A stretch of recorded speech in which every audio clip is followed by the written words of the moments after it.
Tilaknagar Balvidya Mandir Dombivli standard 3rd subject English Balbharati chapter 18 look before you leap. Welcome children. Today we will start our English session with wonderful lesson Look Before You Leap. The story of the two frogs. They were good friends and they were happy in their pond. When there were difficulties, they tried to solve the problem together. Look before you leap.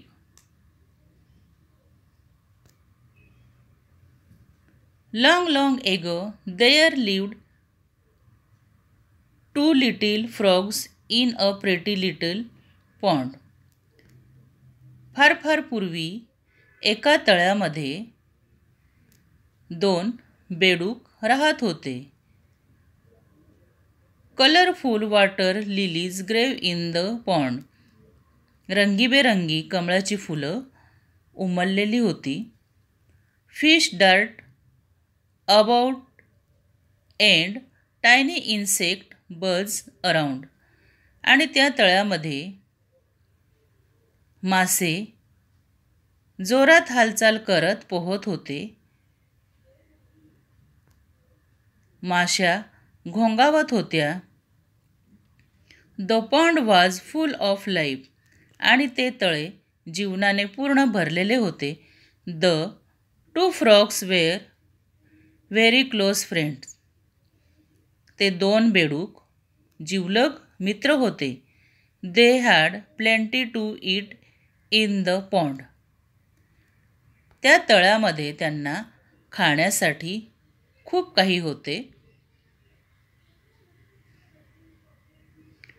All the day long they played about jumping from lily pad to lily pad. आणि ते दिवसभर त्या तळ्यामध्ये इकडून तिकडे उड्या मारत होते. and diving headlong in the pond. आणि उंच उड्या मारून तळ्यामध्ये पोहत होते. They were the happiest little frogs in the world. आणि त्या तळ्यामध्ये सगळ्यात आनंदी होते. सगळ्यात सुखी आणि आनंदी असे ते दोन मित्र होते. The frogs loved the rainy seasons. आणि त्या बेडकांना पावसाळा खूप आवडायचा.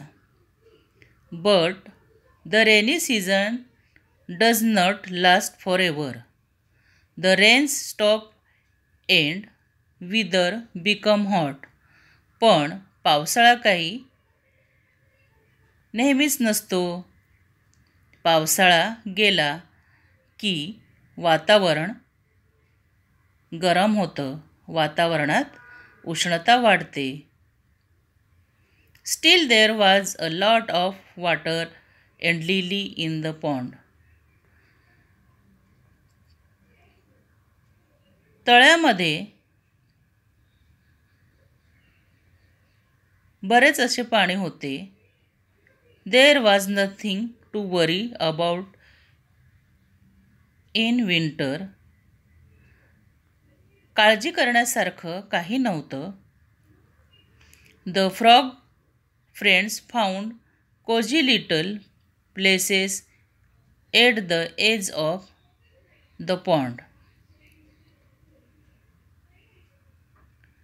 त्या मित्रांना एक दुसरी जागा पाहिजे होती. They spent most of their time sleeping and resting. आणि त्यांना आराम करण्यासाठी आणि झोपण्यासाठी अशी चांगली जागा हवी होती. Soon it was summer. आणि लवकरच उन्हाळा आला. Now the days become very very hot. With the hot sun blazing in the sky. आणि त्या दिवसामध्ये खूप खूप गरम होत होतं. आकाशात उष्ण असा सूर्यप्रकाश होता. The pond began to dry आणि तळं पूर्णपणे सुकलं. Without water. त्या तळ्यामध्ये पाणी नव्हतं. पाणी आटलं होतं. द लिलीज ड्राईड अप आणि कमळसुद्धा सुकून गेले. There were very few insect to be found आणि त्या तळ्यामध्ये खूपच कमी असे कीटक राहिले होते. आणि ते कीटक म्हणजेच बेडकांचे अन्न होत. The frog friends were worried आणि बेडूक मित्र जरा काळजीत पडले.